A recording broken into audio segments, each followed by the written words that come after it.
इस संसार में कोई भी वस्तु हो या व्यक्ति हो, उसका अकेले का महत्व इतना अधिक नहीं होता। उदाहरण दिया जाए तो वर्षा की बूंदों को देख लीजिए। एक वर्षा की बूंद हो तो उसका इतना अधिक महत्व नहीं है, किंतु जब सहस्त्र बूंदें मेघों से बरसने लगती हैं, तब वो वर्षा का रूप लेती है। वो वर्षा जो इस प्रकृति का उद्धार करती है। वैसे ही पत्थर का एक छोटा सा कण, उसका इतना अधिक महत्व नहीं है, किंतु जब अनेक पत्थर के कण एक साथ आते हैं तब पर्वत बनता है। वैसे ही कुछ मनुष्य जब साथ आते हैं तो बनता है एक परिवार। कुछ परिवार जब साथ आते हैं तो बनता है समाज। जब कई सारे समाज साथ आते हैं तो बनता है राज्य। अब इस राज्य का सबसे महत्वपूर्ण व्यक्ति एक राजा हो सकता है, किंतु फिर भी वो राजा अकेला कुछ नहीं कर सकता।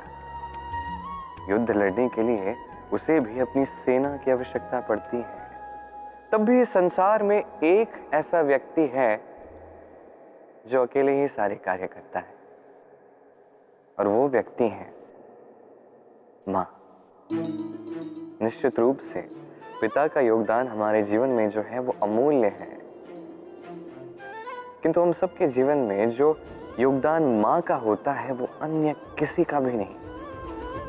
एक मां अकेले ही अपने संतान को परिपक्व और संस्कारी बनाती है, उसके लिए परिश्रम करती है, और इतने सब कार्य करने के पश्चात भी अपने कार्यों के लिए उसे प्रशंसा तो मिलती ही नहीं, किंतु जब वो संतान अनुचित मार्ग पर चलने लगती है, अनुचित कर्म करती है, तो उसी मां को अपवाद का पात्र बनना पड़ता है। हमारे जीवन में मां का योगदान क्या है ये समझिए। आपको परिपक्व बनाने के लिए उसने कितने परिश्रम किए ये समझिए। आज से, अभी से, इसी क्षण से मां का सम्मान करना सीखिए। जब भी समय हो, जब भी संभव हो, उसकी प्रशंसा कीजिए, उसे भी अच्छा लगेगा।